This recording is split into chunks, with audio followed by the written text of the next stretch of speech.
Estamos de volta com o programa Sul Notícias nesta manhã de quinta-feira, hoje dia 23 de junho de 2022.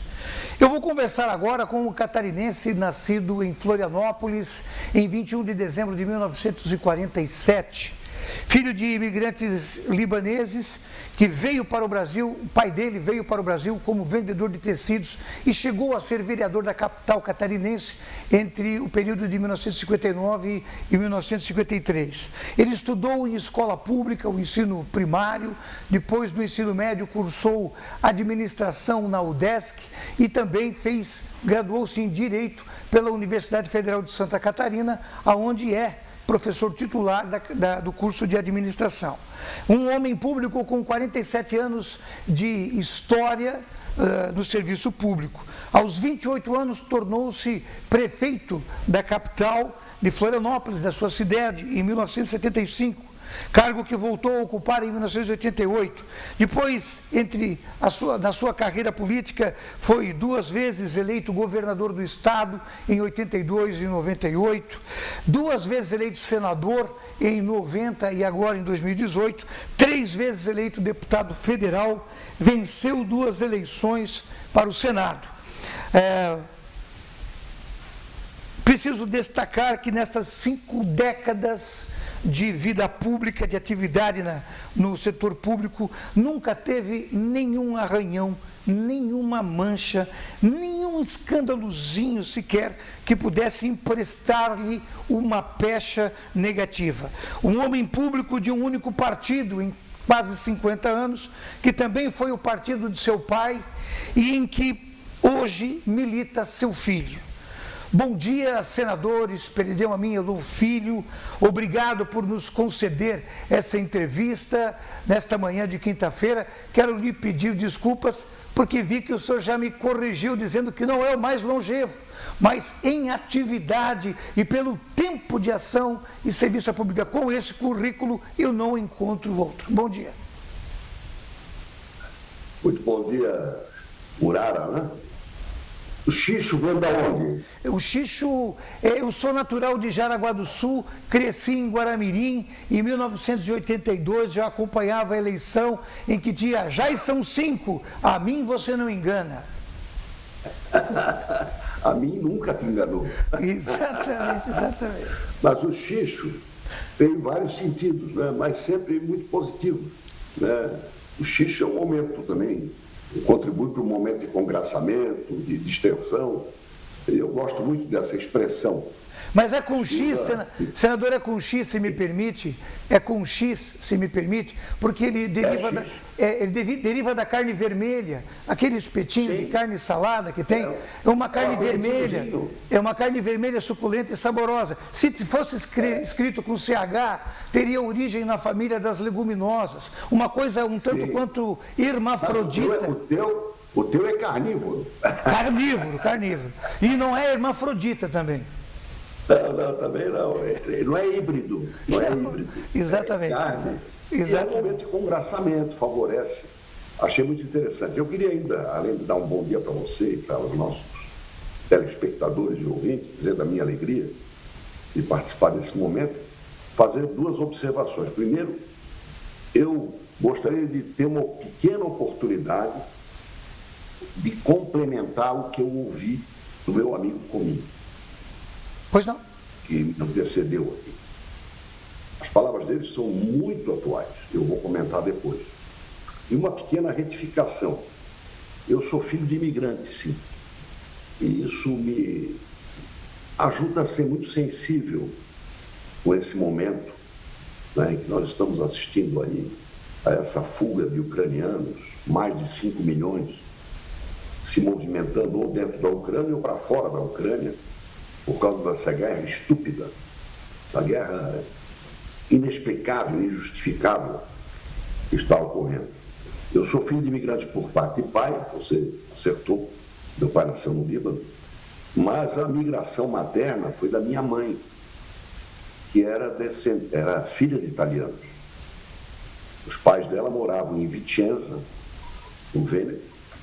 Marina Busetto, nascida em Treviso, Santa Maria de Feleto, e o pai dela, Pellegrino Marini, nascido em Bevilacqua, Verona. Na Primeira Guerra Mundial, os austríacos atacaram o Vêneto, de onde vieram praticamente todas as famílias de imigrantes do sul do estado de Santa Catarina, mas vieram antes. Na década de 1870 começou a migração dos vênetos para Santa Catarina. Eles tiveram que fugir para a Suíça. Imagina em 1915 fugindo de carroça.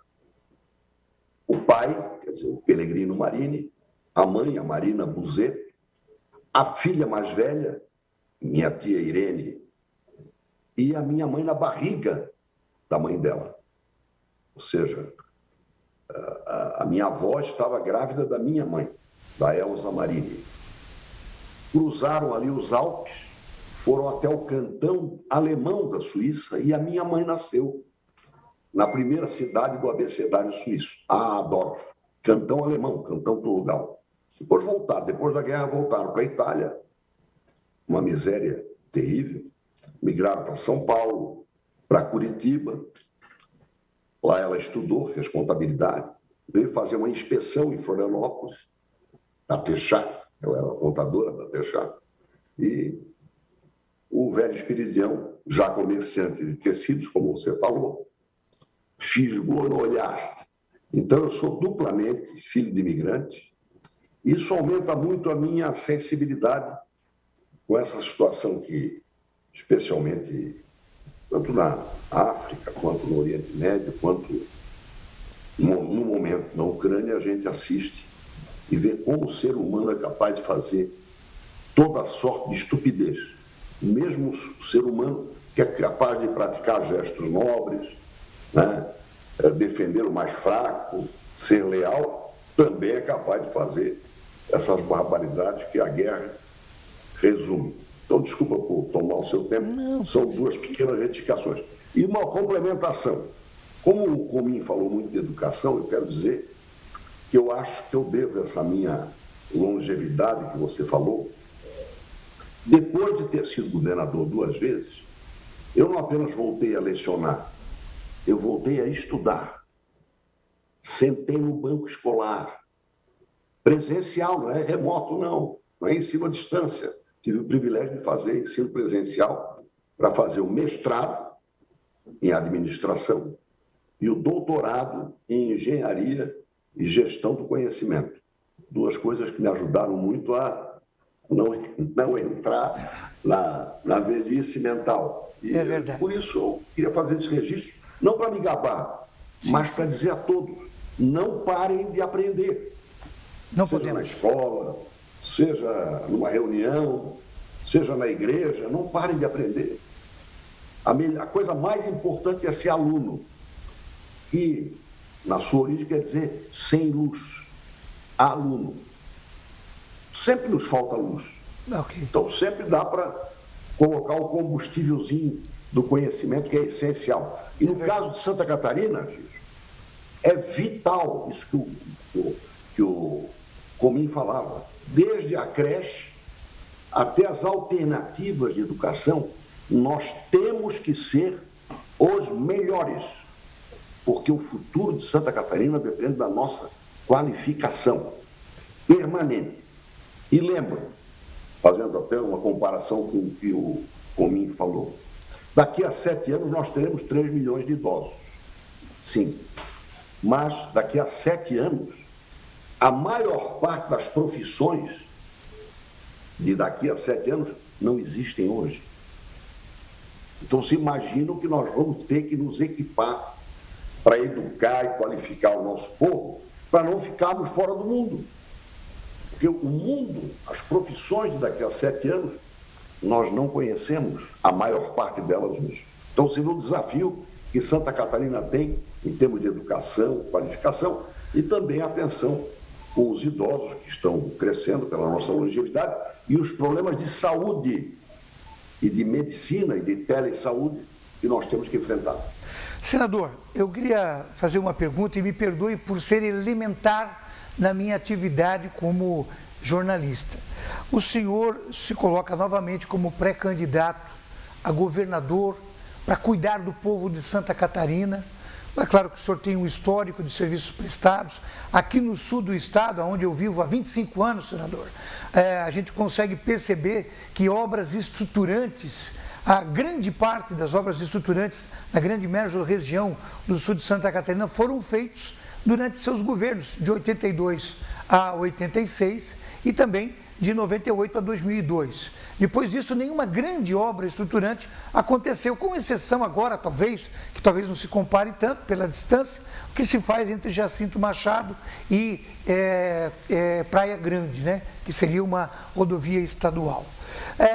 Por que o senhor quer ser governador novamente? Por isso aí, porque eu acho que Santa Catarina tem que dar um salto de qualidade. E, como pré-candidato do meu partido, eu quero deixar bem claro que quem vai decidir se quer ter candidato a governador não é o espírito de homem, é a convenção com os nossos delegados, que eu gostaria que fosse realizada entre o dia 20 e 23 de julho, bem no comecinho, quer dizer, nos primeiros dias do que é permitido por lei. Mas o nosso partido tem uma decisão tomada, que vai ter que ser confirmada. O 11 tem que ir para a telinha, porque o 11 tem bons serviços e pode prestar melhores serviços. Então é uma competição para fazer o melhor. Como candidato, eu tenho certeza de que eu vou ajudar a fazer com que o debate aborde isso que você falou. Obras estruturais. Por exemplo, segurança hídrica, barragem do Rio São Bento. Você não pode imaginar como me conforta. Eu fui entrevistado em Criciúma há uns 3 anos, em período de estiagem. Eles marcaram lá 250 dias sem chuva. E ninguém aqui está preocupado com a falta d'água. Por quê? Por causa da barragem do Rio São Bento. Então, conservação de água não é só na região carbonífera.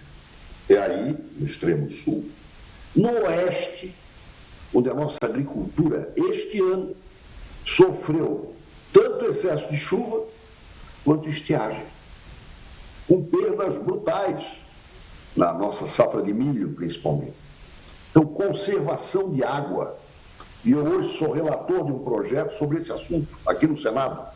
Sou relator do projeto de lei da autoria do meu amigo Luiz Carlos Reis, projeto 12, aliás, o projeto é 1282, que trata de reservação de água em áreas de preservação permanente. A reservação de água em áreas de preservação permanente não implica em deterioração do meio ambiente, pelo contrário. E nós temos que ter essa abertura para ampliar a nossa capacidade de reservação de água, seja sob a forma de barragens, seja sob a forma de poços, açudes, enfim, aquilo que a tecnologia vai criando. Então, com isso eu quero dizer que a possibilidade do espírito de homem ser governador do Estado, de minha parte eu estou disposto. Ou seja, eu irei até a convenção. E vou levar, naturalmente, com o apoio daqueles que defendem a mesma ideia, a proposta de termos o 11 na telinha, que a nossa gente reclama. Se não vencer a maioria achar que deve apoiar outro candidato, não ter candidato a governador, eu não vou sair do partido por causa disso. Absolutamente. Apenas vou defender a ideia que eu escutei até agora, que eu sinto até agora, que prevalece no meu partido, respeitando os que defendem outra ideia. E, no meu caso, aceitando o resultado da convenção. Então, o que eu quero dizer é que Santa Catarina precisa dessa competição. Tomara que tenhamos renovação sempre. Eu fui renovação. E acho que, como nunca parei de estudar e aprender, ainda sou renovação em muita coisa. Por exemplo, gestão pública. Não tem que ser um acho. Tribunal de Contas, Executivo e o Legislativo, Tribunal de Contas é um órgão auxiliar do Legislativo, temos que avaliar as políticas públicas por indicadores, quantificar. Sem você medir, você nunca vai saber se vai bem ou vai mal. Para saber se a tua rádio ou a televisão está indo bem, você afere como? com a audiência. Tem lá um númerozinho. Está descendo, está subindo. Ou seja, indicadores confiáveis valem para a segurança, para a educação, para a saúde, para meio ambiente, saneamento básico, incluindo, e também para os setores econômicos. Por exemplo, BR-285. Nós tratamos disso com o ministro da Infraestrutura anteontem. Faltam ainda 15 milhões para terminar a obra. Era para ter ficado pronta no ano retrasado, 2020, 2021. Para ficar pronta este ano, faltam ainda 15 milhões. E o que fazer para isso? Tratamos desse assunto. Não quero me deter nele. Mas isso representa uma obra estruturante, como você falou. Porque o que ela vai representar de alternativa logística e o que ela vai inflar o Porto de Imbituba não é pouco. Ela substitui o velho sonho da ferrovia litorânea, que ligaria os portos do nosso litoral, fazendo um retroporto estadual. 500 quilômetros de retroporto, 5, 6, 7 portos com dezenas de terminais portuários para escoar o quê? Produção de produtos e serviços com valor agregado. Não é matéria-prima. É isso que distingue Santa Catarina e exige a educação e a qualificação. É para isso que o Progressistas pode ter, e eu acho que deve ter, candidato ao governo do Estado.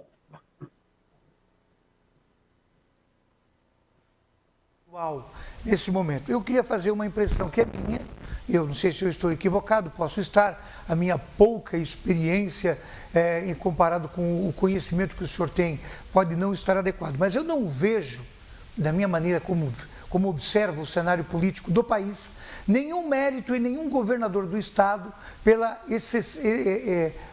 grande elevação de receita nos estados. Não houve, na minha opinião, nenhum grande projeto em nenhum estado do Brasil, e em particular Santa Catarina, que pudesse motivar essa elevação muito acima de 40% do nível de receita líquida do estado, só no ICMS. Não houve um grande projeto de expansão industrial e mesmo se houvesse, acredito eu que não haveria tempo hábil, até para que ele pudesse surtir efeito nessa proporção. A receita cresceu muito, a despesa não cresceu na mesma proporção e hoje os governadores, em especial, e também, não em especial, mas também Santa Catarina, vive quase que de uma agiotagem do ICMS sobre alguns aspectos específicos, como energia, combustíveis, telecomunicações, transporte e outras fontes que são a base da receita do Estado.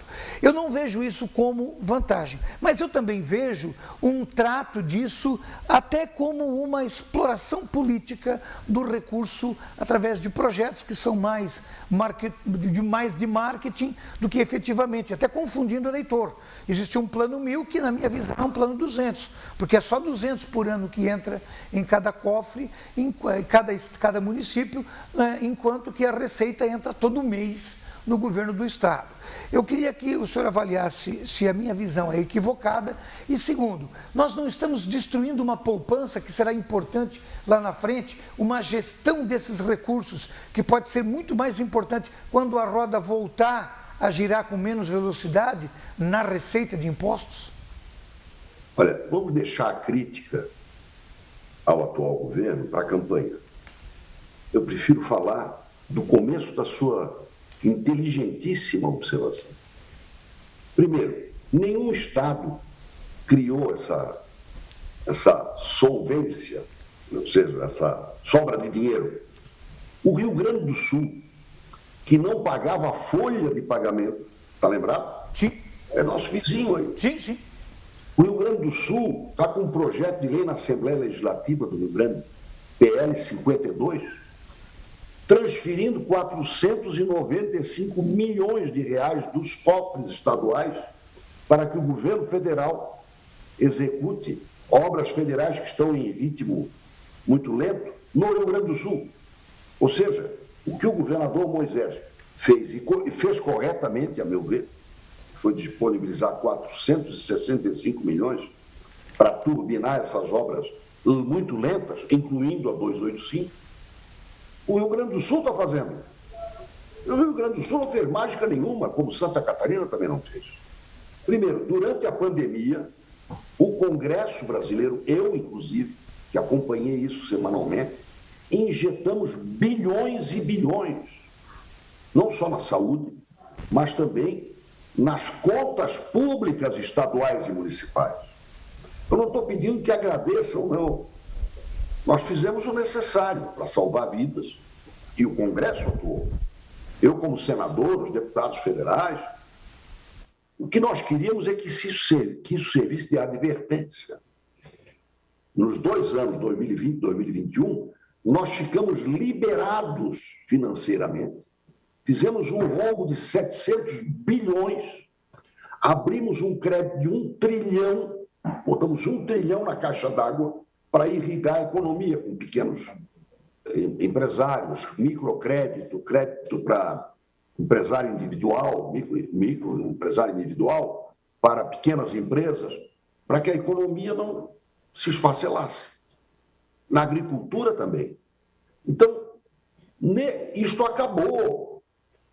Voltou a responsabilidade fiscal. Então, isso é mais ou menos como a história do José do Egito, né? 7 anos de vacas gordas não é para torrar, é para guardar. Porque vem depois 7 anos de vacas magras. Não é isso que vai acontecer. Mas a receita já não está explosiva. E a despesa já está crescendo, com compromissos assumidos, que eu espero que sejam respeitados, e com aumentos de salários. Não que eu seja contra o aumento salarial, mas depois que você aumenta, não tira mais. É mais ou menos como a gordura na minha idade. Se eu botar uma camada de gordura para tirar, vou ter que fazer muita força. Então, a gordura do aumento das despesas fixas não está sendo adequadamente avaliada pelos governos. Não digo todos, mas muitos governos municipais e estaduais do Brasil. Senador... E o importante é que nós aproveitemos essa folga de caixa para os projetos estruturais que você falou. O que não está acontecendo, porque não havia projetos estruturais. Muito do Plano 1000, muito desse municipalismo que merece aplauso, é porque o Estado não tinha projeto para executar. E, pelo menos, irrigando os municípios com recursos, tomou um caminho que eu não quero aqui criticar. Isso vai ser avaliado durante a campanha. Senador, então deixa a crítica para mim, né, do ponto de vista do comentário, então, e o senhor se observe. Mas eu queria dizer para o senhor o seguinte, isso está fazendo, essa ação, está fazendo com que alguns prefeitos que sempre viveram a míngua, e o senhor foi prefeito 2 vezes, sabe, a sua esposa também foi prefeita de Florianópolis 2 vezes seguida, com uma boa gestão, inclusive, diga-se de passagem, mas sabem a dificuldade que o prefeito tem de conseguir recursos, porque na pirâmide invertida da receita fica com a menor parte dos recursos que são gerados nos municípios, porque é aqui que a gente sua para o dinheiro ir para o governo lá em cima e dividir as fatias maiores e ficarmos com as menores aqui, aonde tem que ter saúde, onde cai o teto do hospital, como caiu em Sombrio ontem à noite, aonde dá chuva de granizo e quebra a telha da casa das pessoas e a prefeitura precisa socorrer, como aconteceu essa noite aqui na cidade de Sombrio, Balneário Gaivota. Mas e nesse aspecto, muitos prefeitos estão sendo seduzidos por isso, por essa cantilena de que vai tudo acontecer bem, certo? E vai sempre ser as vacas magras e não vão vir as vacas gordas. Isso destrói um pouco essa serenidade da cultura e do valor da fidelidade política. Isso está contaminando, em certa monta, todos os partidos e também não é diferente o Partido Progressista. Vemos algumas figuras célebres do partido que se posicionam, como foi o caso do prefeito de Tubarão, Juarez Ponticelli, nesse sentido, e vários prefeitos do partido que diziam o seguinte: se o governador for para o MDB, eu não voto. E os governadores do MDB diziam: se o governador for para o PP, eu não voto. Mas aí ele foi para um outro partido que não existia, que passou a existir agora, e que com isso facilitaria essa possibilidade de digitar. O senhor não acha que essa descaracterização política partidária enfraquece não só as lideranças políticas do Estado, mas enfraquece o sentimento de valorização, o sentimento cultural, político na base, no município? Ele está trocando um prato de comida pela vida dele? Olha, eu não gostaria de fazer a crítica agora, mas certamente a campanha vai ser marcada por uma avaliação disso. E eu não sou censor de ninguém. Não nasci para ser vigia de ninguém. O meu avô, esse meu avô materno, Pelegrino Marini, era um arruaceiro, digamos assim. Então eu respeito as posições das pessoas, aprendi a coexistir em termos de religião, time de futebol e preferência política, com graça até. Eu respeito. Agora, não se faz democracia sem partido político. Já se tentou, já se falou em nova política, tivemos em 2018 um tsunami, né? E depois? Aí veio a ingovernabilidade e aí precisa dos partidos. É o que nós vivemos em Santa Catarina. Então, eu acho que a destruição criativa, você pode até destruir uma forma de fazer política, mas tem que criar outra. Qual é a consequência disso? É uma anarquia? A falta de compromisso? Eu acho que se lá em cima der o exemplo da falta de compromisso, lá embaixo nós não vamos melhorar. Então deixa eu mudar a minha pergunta, senador. A pirâmide vive de exemplos. E esses exemplos de lealdade, de fidelidade a princípios, vão ser debatidos nessa campanha, assim.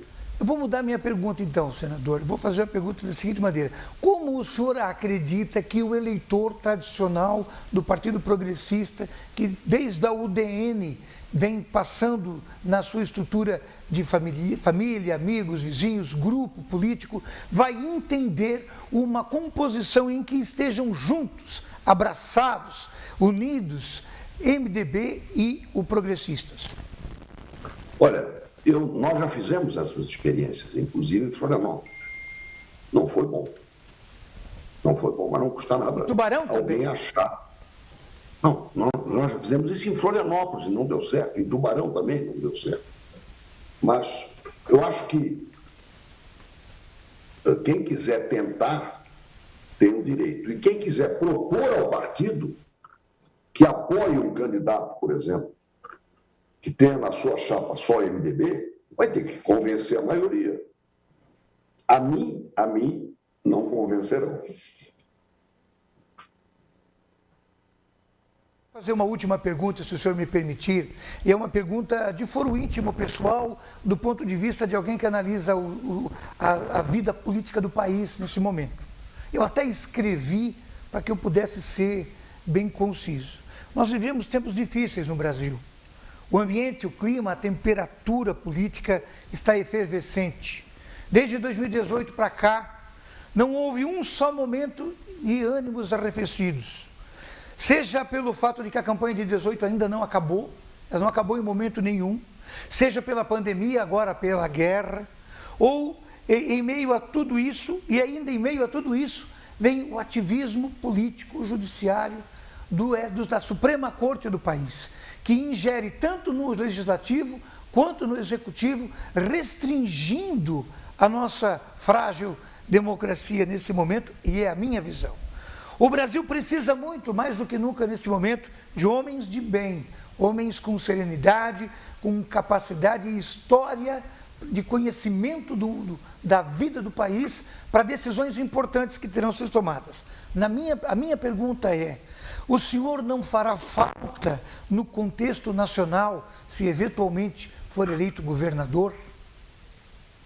Bom, eu pretendo terminar minha vida em Santa Catarina. Estou dando a minha contribuição aqui em Brasília. A propósito do que você está falando, eu quero reiterar. Quando eu critico o ativismo do Supremo Tribunal Federal, ou de alguns integrantes do Supremo Tribunal Federal, né, e já nominei, que já requeri a presença do ministro Luiz Roberto Barroso, do senhor Alexandre Moraes. O que eu estou querendo dizer com isso? É que vamos falar pontualmente, o inquérito 4781 das fake news, que começou em março de 2019, sem objeto, e fica capturando pessoas, é uma inquisição. E isso faz mal ao STF. Está desacreditando o maior órgão, o mais sagrado órgão da justiça brasileira na sociedade brasileira. Não é o Espiridião que está sendo prejudicado, não é o Xixo. É uma instituição. Porque esse ativismo, essa quebra do Estado de Direito, feita pelo inquérito do 4781 das fake news, o ministro Rezec já disse, é o único brasileiro que foi 2 vezes ministro do Supremo, Francisco Rezec. Isto não vai dar certo. Por quê? Porque vai desgastar exatamente quem está lançando mão de uma medida discricionária e arbitrária para supostamente punir crimes cibernéticos. Quer dizer, está usando um aparato ditatorial contra o Estado de Direito para preservar o Estado de Direito. Isso não pode dar certo. E o que é mais grave neste momento, desacredita uma instituição que é absolutamente necessária, o Supremo Tribunal Federal e a Justiça, que afinal é o último arrimo da democracia, é a grande segurança do Estado democrático do direito e da democracia. Então é um momento muito grave e uma palavra só a mais. É preciso autocontenção, ou seja, a gente tem que se segurar para preservar a harmonia entre os poderes. E neste momento, o ativismo do judiciário está prejudicando, comprometendo essa harmonia necessária para a democracia.